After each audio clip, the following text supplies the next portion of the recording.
Jean 13, verset 34.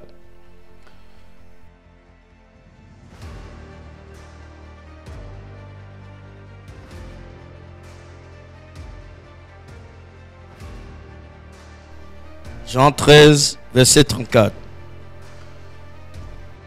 Je vous donne un commandement nouveau. Aimez-vous les uns les autres comme je vous ai aimé. Vous aussi, aimez-vous les uns les autres. Amen. Notre existence a une raison d'être. Et sa principale raison, si tu ne la connais pas, tu existeras parce que tu es venu au monde. Tu feras des efforts parce qu'il est nécessaire que tu fasses des efforts pour aider quelqu'un et toi-même. Mais plus que ça, ta réussite ne va pas impacter la génération.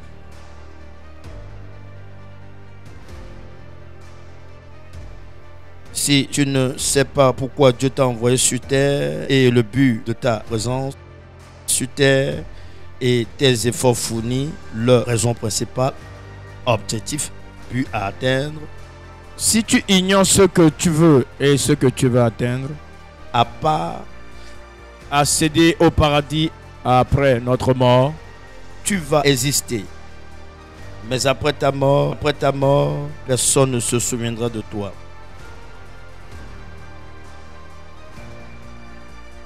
Tu peux être un enfant, tu peux être âgé, tu peux être n'importe qui écoutant ma voix. S'il advient que tu n'as pas cet objectif, tu n'as pas ce but à atteindre, tu vas rater la partie essentielle de ton parcours sur la terre. Lorsqu'on met quelqu'un au monde, à un certain âge, il sait la différence entre le bien et le mal. Quittant cette étape, il cherche à s'émanciper. Autrement dit, aller fournir des efforts, gagner d'argent et acheter des chaussures. Pour acheter des habits. Trouver de l'argent pour être propre. Un tel individu, ce sont ses envies qu'il a qui le poussent à chercher du travail. Et en travaillant, il arrive qu'il finit par accomplir tous ses désirs. En travaillant, on lui paye un montant par mois. Et il utilise cet argent pour faire ce qu'il cherchait depuis à faire. Il le fait petit à petit.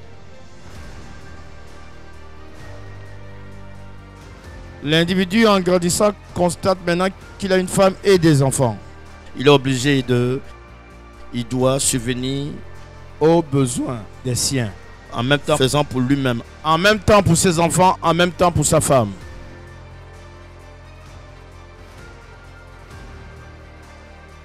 Après tout cela, il verra qu'il doit être à l'aise pour créer son domaine parce que peut-être il est en location ou chez les parents. Il n'est pas libre de ses mouvements.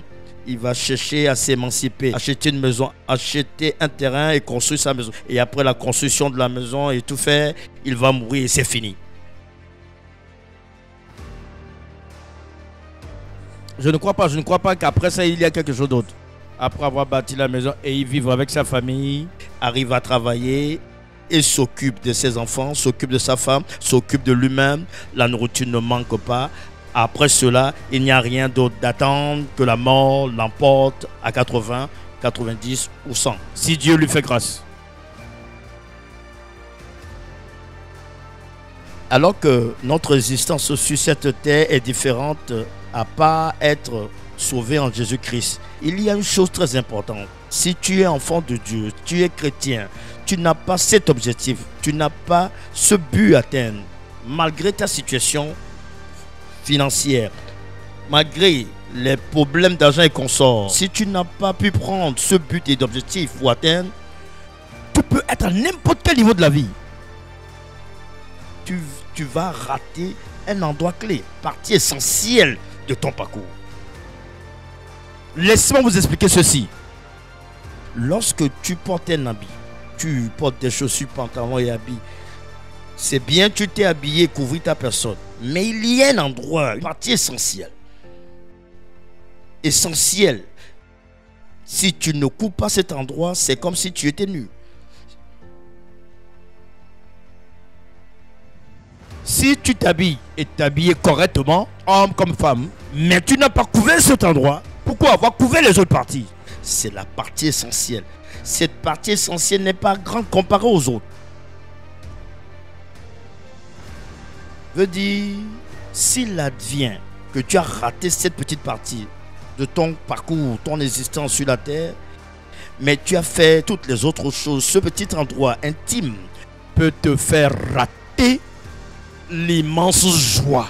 ce petit endroit, qu'est-ce que c'est?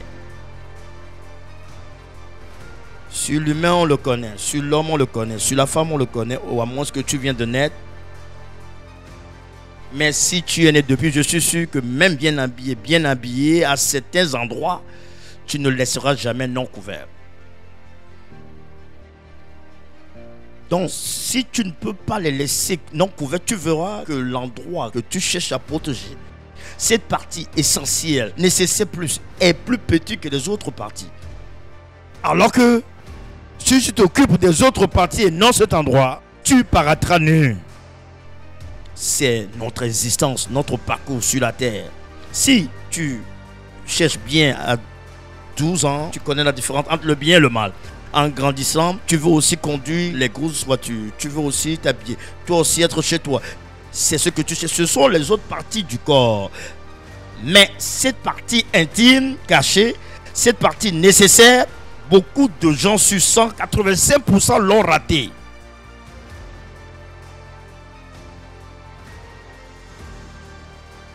Cela, si tu le rates dans la chair, Les gens te verront que tu n'es pas habillé. Même spirituellement, si tu rates cette partie, ce sera comme si tu n'as rien accompli sur la terre.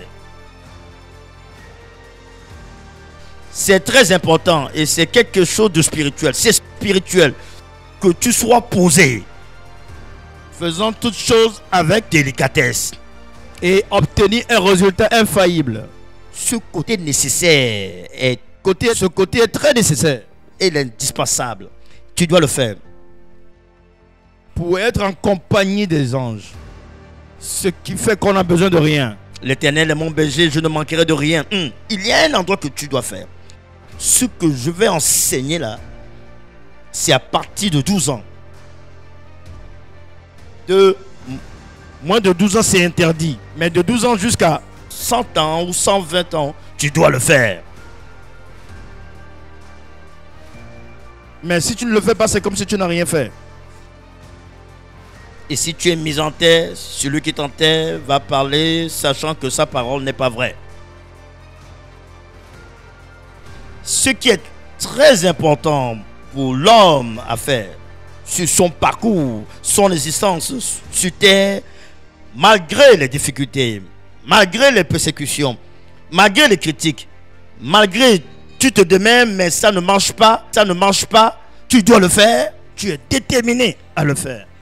De tout ceci, de toutes ces choses, ton objectif principal, ta raison d'exister, le but à atteindre, partie intime que tu dois cacher le plus est d'être la solution Au problème de quelqu'un.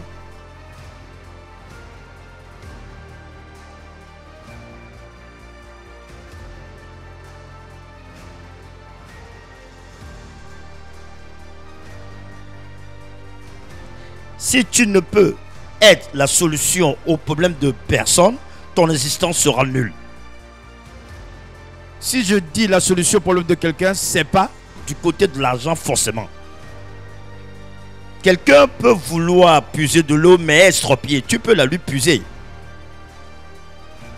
S'il y a quelqu'un dans cette salle ou celui qui me voit m'entend, mais ne peut être une solution, ou actuellement, il n'est pas une solution au problème de quelqu'un, son existence est zéro. Si je dis solution au problème de quelqu'un, ce n'est pas lui donner de l'argent. Mais est-ce que tu rends un service? arrives-tu à rendre service? Le service à rendre, certains, tu seras payé. Je ne parle pas de cela. Mais ce que tu rendras avec ton cœur, c'est celui-là qu'il faut rendre. Qui ne sont pas à but lucratif. Est-ce que, demande à ton frère, assis là, est-il une solution au problème de quelqu'un? S'il n'est pas une solution au problème de quelqu'un, son existence est nulle. Son parcours sur terre, après sa mort, il va rater la partie essentielle, indispensable. Il va le rater. Si tu fais un travail vendant du jus et tu n'es pas la solution au problème de quelqu'un, lequel sera à but non lucratif, sache que ton existence est zéro. Si tu es en vie et malgré ce que je dis, être à l'aise et manger ce que tu désires, non, je dis pas forcément de l'argent, pas forcément l'argent, malgré tes efforts. Moi, je dois me marier, je dois m'enrichir. Moi aussi, si tu ne peux pas être la solution au problème de quelqu'un, ton existence est zéro.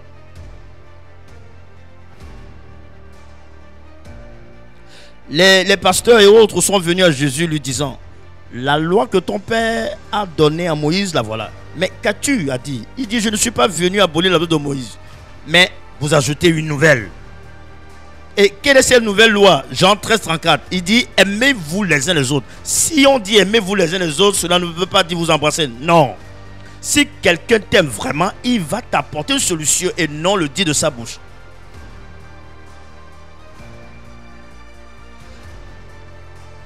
L'amour réel n'est pas oral, verbal, mais un acte que l'individu doit poser.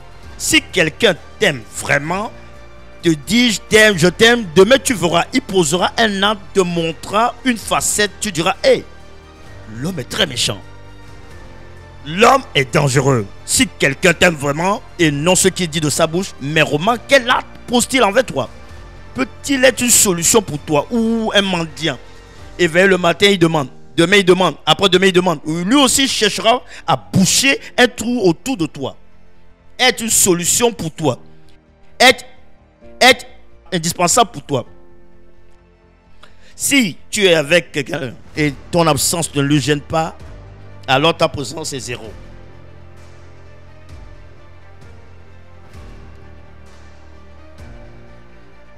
Si tu chemines avec quelqu'un, vous cheminez et ton absence ne peut lui gêner, n'est pas gêné, sache que ta présence est zéro.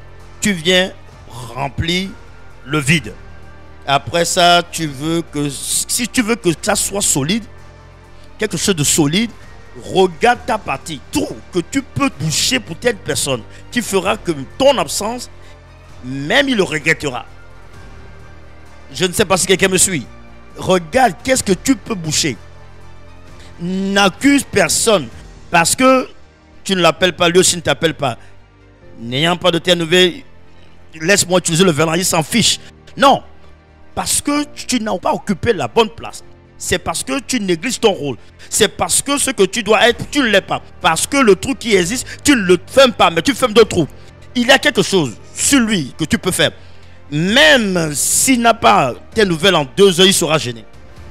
Toi qui m'écoutes en ce moment.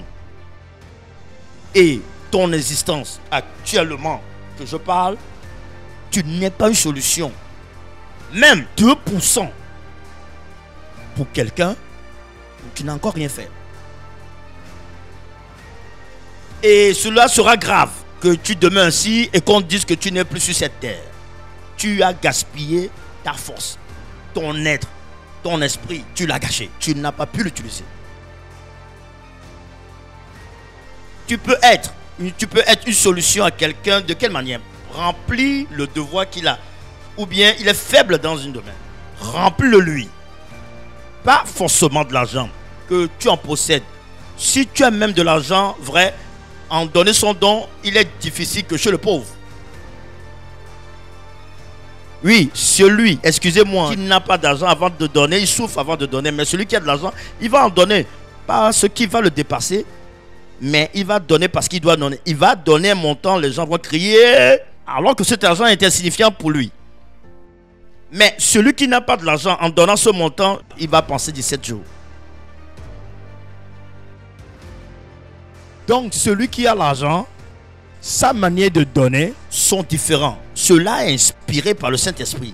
il doit être inspiré pour que l'esprit lui dise combien il doit donner, afin que cela lui fasse mal. Si tu es la solution au problème de quelqu'un, mais tu racontes que c'est toi qui lui as donné cet habit. Je lui ai donné ce ventilateur l'autre fois. Tu reçois ta récompense en même temps. Tu reçois ta récompense en même temps.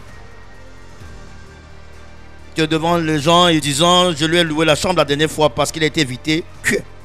C'est pas facile. Si ce n'était pas moi, tu reçois ta récompense en même temps. Donc la solution dont je parle est faire la chose et l'oublier. Fais-le si tu veux être enraciné. Pour que ta fondation soit solide. Tout vent peut souffler. Tu compteras de l'argent jusqu'à t'endormir. Tu dois être une solution au problème de quelqu'un. Si tu veux faire des œuvres spirituels pour que le monde spirituel te connaisse, comme dans le monde spirituel, tu as un niveau élevé, la dimension est élevée, ton grade a dépassé, capitaine, maréchal, comment les appelez-vous? Si tu veux que dans le monde spirituel, malgré tes connaissances, ton niveau spirituel soit lourd, ou bien, je ne sais pas, tout, tu dois être la solution au problème de quelqu'un. Et à but non lucratif, sinon, tu vas échanger ce que tu as. Bien sûr, tu peux user de ta force pour gagner de l'argent, tu peux suer pour gagner de l'argent, mais au-delà de ça, est-ce que tu as pu être la solution à quelqu'un sans que tu ne prennes de l'argent? Est-ce que tu peux aider quelqu'un sans que tu ne prennes de l'argent? Est-ce que tu peux user de ta force, porter un bagage et l'emmener dans la maison de l'individu et ne pas demander la ristourne?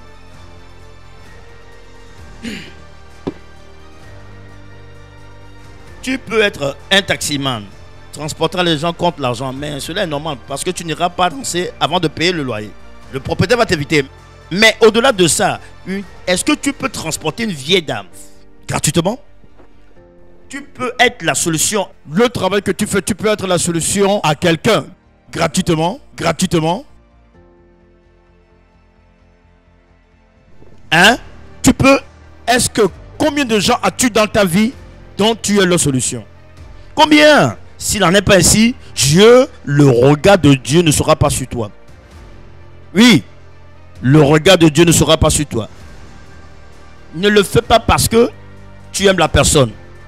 Je veux que nous soyons mariés. C'est pourquoi je le fais. Tu as échoué parce que tu échanges déjà la chose. Tu le fais pour une raison. Fais-le sans raison. Fais-le sans raison. Fais-le. Et si on te demande pourquoi, tu dis tu ne le sais pas. Pourquoi tu le fais? Tu as besoin d'intérêt. Non, quel intérêt? Pourquoi tu le fais? Parce que vous voulez être ensemble dans... Non, mais je le fais sans savoir pourquoi. Je le fais avec mon cœur. Il dit toutes ces choses, les 10 au-delà de ça.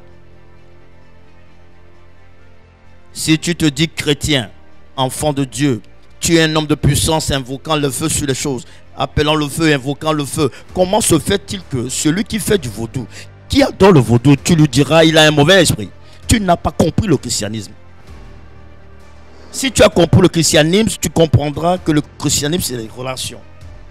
Si tu ne peux être une relation avec quelqu'un et négliger certains, scinder certains et mettre la différence entre certains, même le Dieu que tu adores, tu ne le connais pas. Et si tu ne le connais pas, autre chose peut reprendre à sa place. Je veux que tu saches que mon objectif pour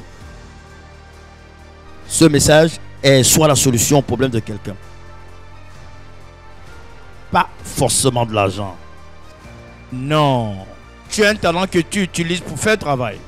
Utilise ce talent pour remplir la solution pour quelqu'un. Un individu a des problèmes, il t'en parle, tu dis prions. Mensonge. Ce n'est pas prions. 2000 francs seulement est dans ta poche. Donne-les lui. Son problème est plus urgent que ton cas. Parce que pour le moment, ces 2000 francs remplissent ta poche. Tu n'en as pas encore besoin. Donne-les lui. Sois une solution au problème de quelqu'un. Notre existence sur la terre, voilà son objectif. C'est le résumé de mon message. Voilà, tout le monde doit le faire. Si tu as dit à Dieu, Papa, bénis-moi, ouvre-moi les portes de la richesse, donne-moi un conjoint, donne-moi telle chose. Qu'est-ce que tu lui as fait, toi? Tu dis, tu ne l'as jamais vu et que peux-tu faire? Il a dit, ce que tu as fait à ton frère, c'est ce que tu m'as fait. Donc si tu peux faire quelque chose à ton frère, c'est à Dieu que tu le fais. Autrement dit, si tu peux être une solution à quelqu'un, alors tu remplis le rôle de Dieu. Aucun père ne peut être content de son fils et lui donner quelque chose s'il commence ce dernier et l'enfant refuse de le faire. Personne ne garde quelqu'un d'inutile auprès de lui. Celui qui est utile, c'est celui-là qu'on garde. Donc, si tu sais que tu chemines avec quelqu'un et il a une solution pour toi, que feras-tu? Même si tu n'as rien, fais-lui des cadeaux. Celui-là, il lui sera difficile, à moins qu'il fasse partie des extraterrestres. Sinon, il sera difficile qu'il se détache de toi. Un peu de ruse, stratégie, choquement. Tout ce que tu fais et est rémunéré, ce n'est pas du sacrifice. Ne pense pas que Dieu va te dire que tu le fais bien, donc il va... Non, non, non, non, non, non. Tu reçois déjà sa récompense. Tu reçois déjà sa récompense. Tu reçois déjà son argent. Tant que tu as tendu la main et tu as eu, et au moment où tu ne l'as pas donné, tu réclames avec force. Je n'ai pas reçu mon argent. Je n'ai pas reçu mon argent. Ce que tu fais est à but lucratif. Donc comprends-le que tu n'es pas une solution. Cherche la solution ailleurs. Comprends-le que tu ne pourras jamais être riche et avoir une paix de cœur avec cet argent si tu n'es pas la solution au problème de quelqu'un. Soyez tous bénis. Je prie pour la réussite au nom de Jésus-Christ de Nazareth. Sois la solution au problème de quelqu'un.